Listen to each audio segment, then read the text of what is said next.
Bonjour les loulous. J'espère que vous avez passé un bon week-end et que vous êtes en pleine forme pour commencer cette nouvelle semaine.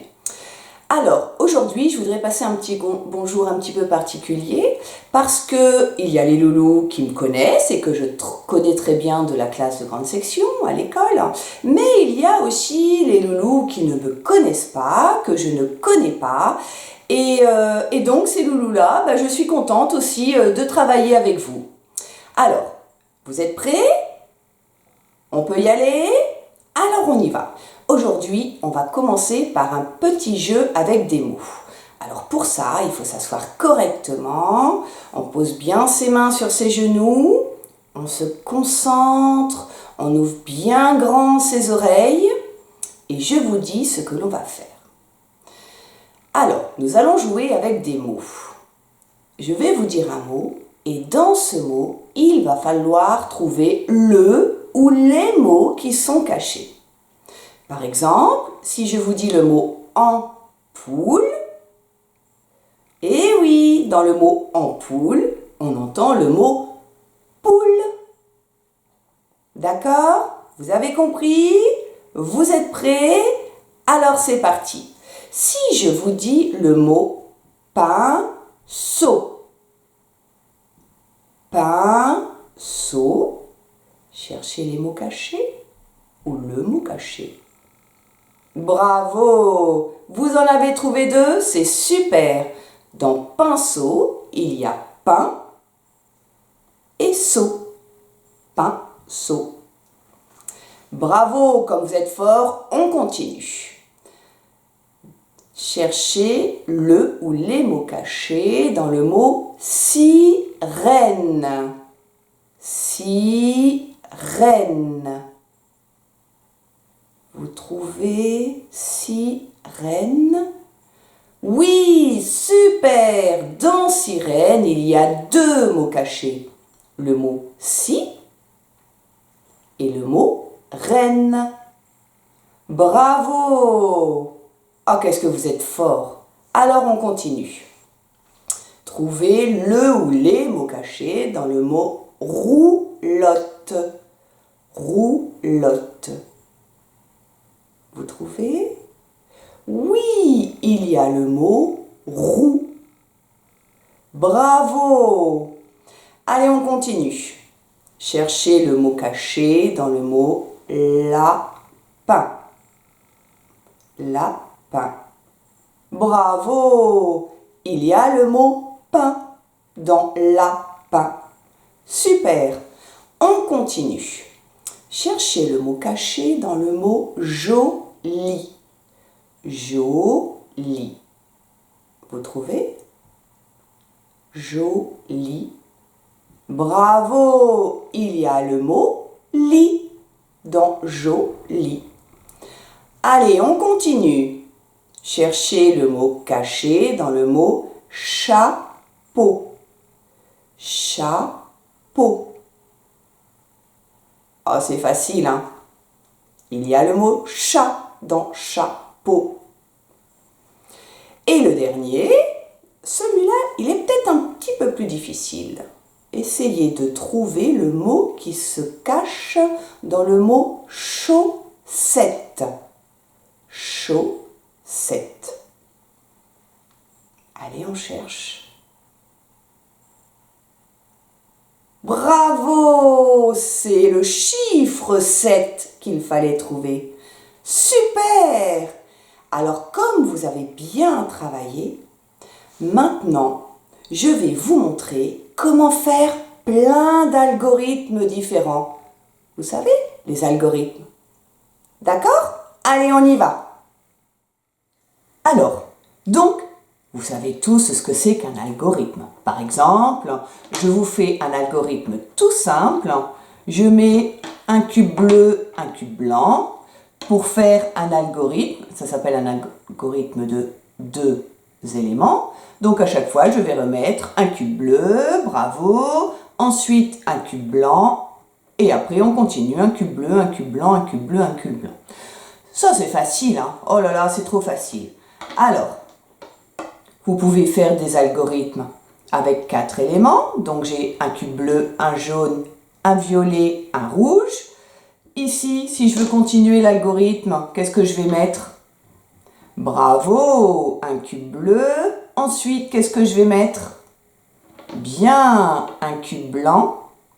Ensuite, bravo, un cube violet. Et ainsi de suite, on continue jusqu'à... Ouh là là, on peut aller très très loin. Si je veux compliquer un petit peu l'algorithme, allez, je vais mettre 5 cubes. Un bleu, un blanc, un noir, un violet et un rouge. Pour continuer l'algorithme, qu'est-ce qu'il va falloir que je remette? Bien, un cube bleu à chaque fois. Pour reprendre le rythme, ça s'appelle un rythme. Pour reprendre le rythme, je continue en reprenant le premier objet qui est au début du rythme. Là, c'est un cube bleu, donc je reprends le cube bleu. Ensuite, à côté du cube bleu, qu'est-ce que je vais mettre? Bravo, le cube blanc. J'ai le cube bleu, le cube blanc, le cube bleu, le cube blanc. Après, qu'est-ce que je vais mettre? Bravo, le cube noir. Ensuite, quel cube je vais mettre? Très bien, le cube violet. Vous voyez, mon algorithme est là. Je le reproduis. Enfin, mon rythme est là et je le reproduis plutôt. Et après le violet, je vais mettre un rouge et ainsi de suite. Pareil, je peux aller très très loin. Alors ça, l'algorithme avec les cubes, c'est très simple. Et peut-être qu'à la maison, vous n'avez pas de cube. Alors, c'est pas grave, si vous n'avez pas de cube, moi, je vous propose de faire un algorithme avec une boîte à chaussures et vous allez piquer plein de pinces à linge à papa ou maman, je ne sais pas qui étend le linge à la maison, mais vous allez prendre plein de pinces à linge. Alors, si vous avez des pinces à linge différentes, vous prenez plein de pinces à linge différentes et on va essayer de faire un rythme. Donc, par exemple, je prends une pince à linge, c'est un oiseau bleu. Allez, si je veux rester sur un rythme facile, moi j'ai envie de faire quelque chose qui est facile. Donc, allez, je vais prendre 3 pinces à linge différentes et je vais continuer tout autour de la boîte à poser 3 pinces à linge en rythme. Alors là, j'ai un oiseau bleu, je reprends un oiseau bleu. Ensuite, une pince à linge entre le vert et le jaune. Allez, je la mets à côté. Et ensuite, un oiseau rose. Et je le mets en rythme. Et si je devais continuer, je mettrais ici un oiseau bleu. Ensuite, une pince à linge vert clair. Ensuite, un oiseau rose. Là, c'est un rythme qui est très simple. Alors, on va compliquer un petit peu le rythme parce qu'il y a des enfants qui aiment bien un petit peu compliquer les choses. Donc, on peut faire un rythme avec 4 pinces à linge. Hop. Et une rouge. Donc, 1, 2, 3, 4. Et là, je continue à faire le rythme tout autour de la boîte. Donc, ici, je vais remettre une pince à linge bleue. Ensuite, une pince à linge en bois, ensuite une pince à linge bleue et ici, qu'est-ce que je vais mettre? Bravo! Une pince à linge oiseau. Et je continue tout autour de ma boîte. Je peux aussi complexifier encore plus. Par exemple, je vais mettre une pince à linge en bois, 2 oiseaux rose et une pince à linge vert clair. Et je continue. Une pince à linge en bois, 2 oiseaux roses et une pince à linge vert clair. Et je continue comme ça tout autour de la boîte. Alors, ça, c'est si papa ou maman ont des pinces à linge un petit peu différentes. Alors, les pinces à linge, on peut aussi, si papa et maman ont seulement des pinces à linge en bois à la maison, soit ils veulent bien vous les donner et alors là, vous les peignez d'une couleur Vous choisissez 3, 4 ou 5 couleurs même et vous les peignez à chaque fois de ces couleurs-là. Ou alors vous faites comme moi, vous prenez de la pâte à fixe, un papier, une petite feuille en couleur que vous avez découpée et on met la pâte à fixe sur la pince à linge et voilà. Et là, on a une pince à linge de couleur. Et donc, on peut, toujours autour de la boîte, on peut disposer les pinces à linge en rythme. Alors, par exemple, je fais un rythme avec... Allez, c'est facile, là, c'est des couleurs. Donc, on peut commencer avec 4 couleurs différentes. Du bleu, bien, rouge, bleu canard, jaune.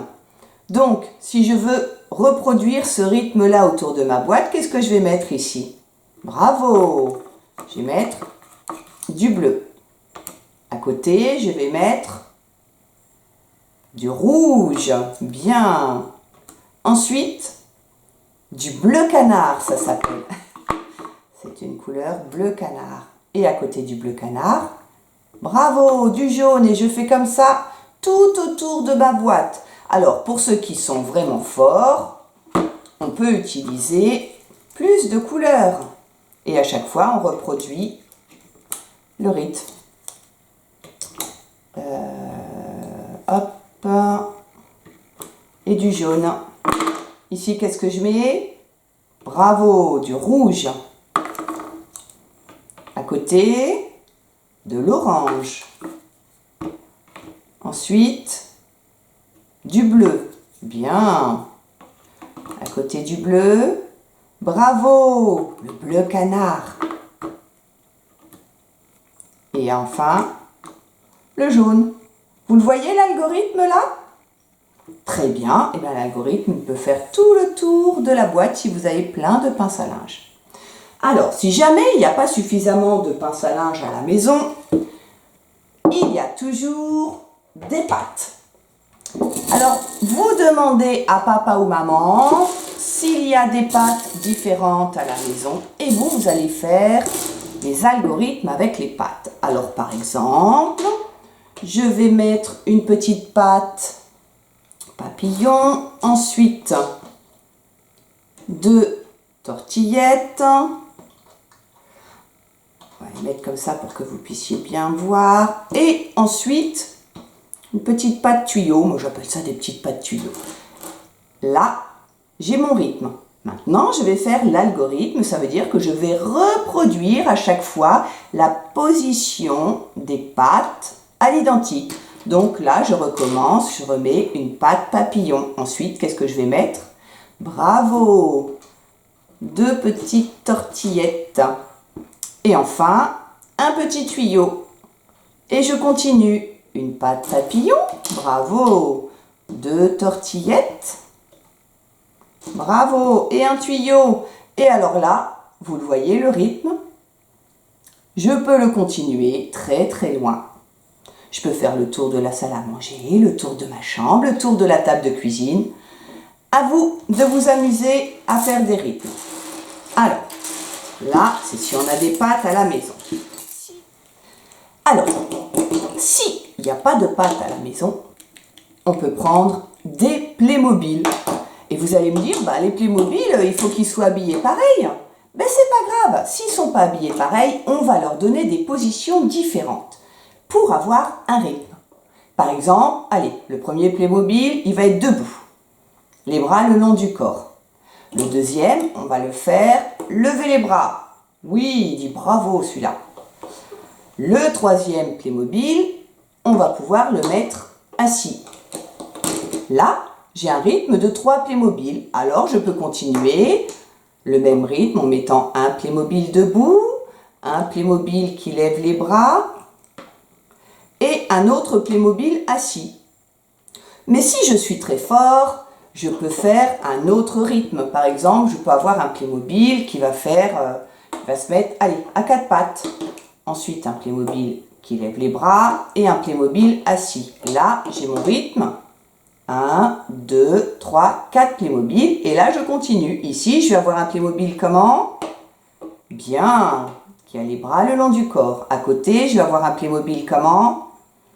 À 4 pattes. Hop. Fais de la gymnastique. Encore à côté, je vais mettre ensuite un Playmobil bien qui lève les doigts et ensuite les bras et ensuite un Playmobil assis. Et je continue. Allez, je peux aller très loin comme ça. Et puis je peux inventer d'autres positions au Playmobil. C'est à vous de voir. Enfin, si jamais vous n'avez pas suffisamment de Playmobil à la maison, on peut aussi utiliser des Kaplas pour faire des algorithmes. Vous connaissez bien ça, les Kaplas. Alors peut-être que tout le monde n'en a pas, mais celui ou celle qui n'a pas de Kaplas aura sûrement des Playmobil ou des pattes ou des pinces à linge.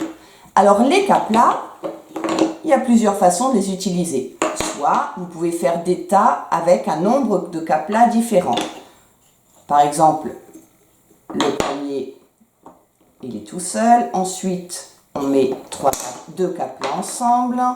Ensuite, on met 3 Kaplas ensemble. Ensuite, on met 4 Kaplas ensemble. Et là, j'ai mon rythme. Donc, je vais reproduire mon rythme.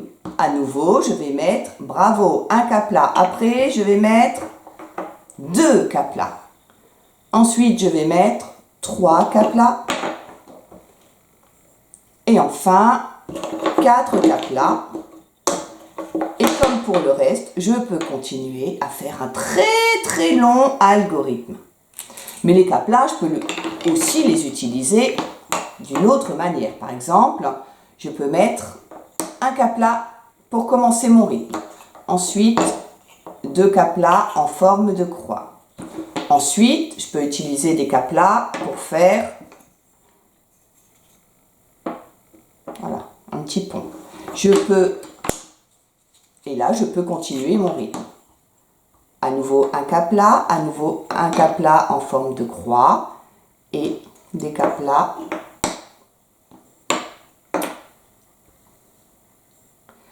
Ah, j'ai pas assez de place, mais vous, ma table est petite, mais vous pourrez aller beaucoup plus loin que moi.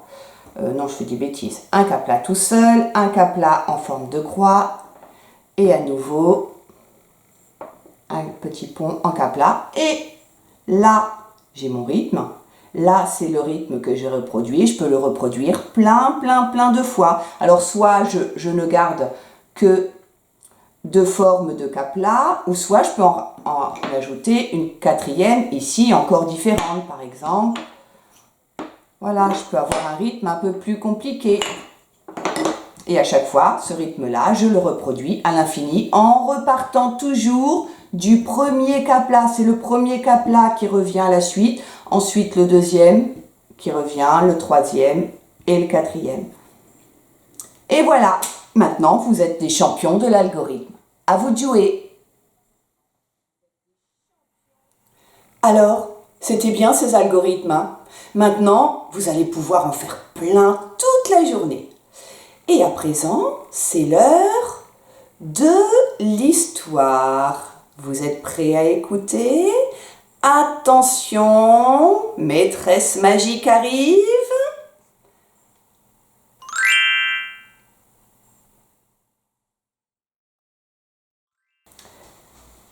Aujourd'hui, nous allons lire une histoire qui va parler de quoi? Qu'est-ce que vous voyez là sur la couverture? Bien, une histoire qui va parler d'un petit lionceau. Quelle tête il a? Ah oui, je trouve aussi. Il semble triste. Et alors, à votre avis, comment s'appelle ce petit lionceau? Ah, il y a des petits malins qui ont lu le titre, je crois. Et oui, le titre, vous voyez les lettres, elles sont écrites en capitale. Ce sont les lettres bâtons. Là, c'est bien le L. Là, c'est un E. Et là, un O. Ouh, mais j'en connais un qui devrait reconnaître ce prénom facilement. Bravo, Léo! Alors, lisons l'histoire de Léo, ce petit lionceau.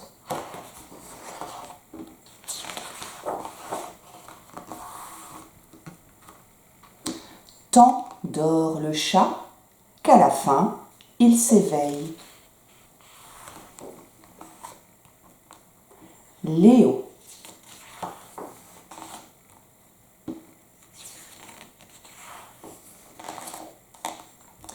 Léo ne savait rien faire convenablement.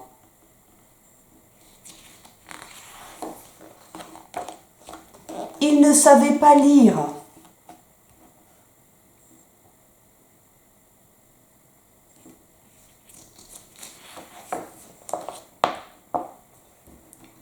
Il ne savait pas écrire.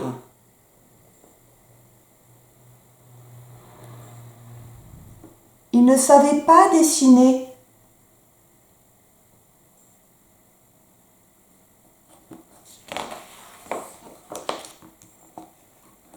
Il mangeait comme un bébé.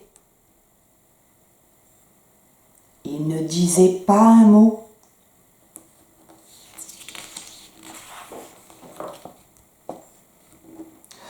Que peut donc avoir Léo ? Demandait son père. Il n'a rien, répondait sa mère. Léo est lent à s'épanouir, c'est une fleur tardive. Mieux vaut tard que jamais, pensait le père.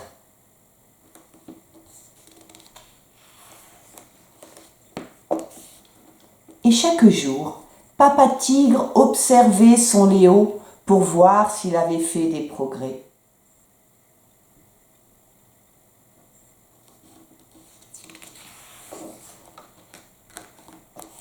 Et chaque nuit, Papa Tigre observait son Léo pour voir s'il avait fait des progrès. Mais il ne voyait rien venir.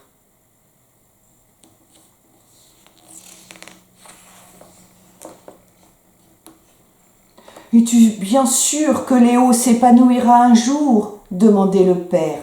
« Patience, » répondait la mère.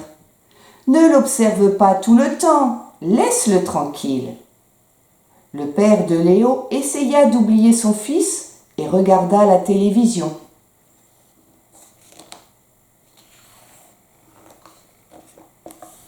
Les froids de l'hiver apportèrent la neige.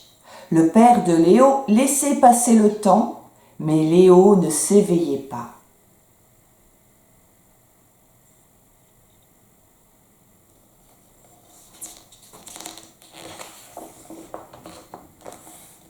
Les arbres bourgeonnèrent.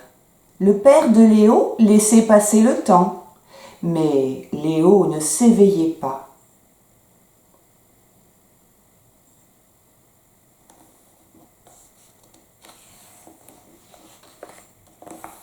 Et puis, tout d'un coup, à son heure, Léo s'épanouit comme les fleurs au soleil.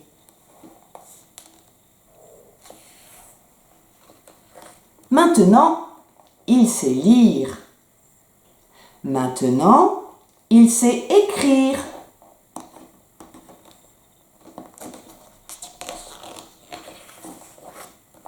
Maintenant, il sait dessiner.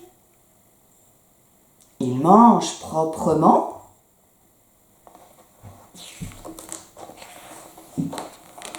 Il sait aussi parler. Et il ne répète pas toujours le même mot. Il peut dire toute une phrase. Et cette phrase, c'est « Moi aussi, je sais le faire ».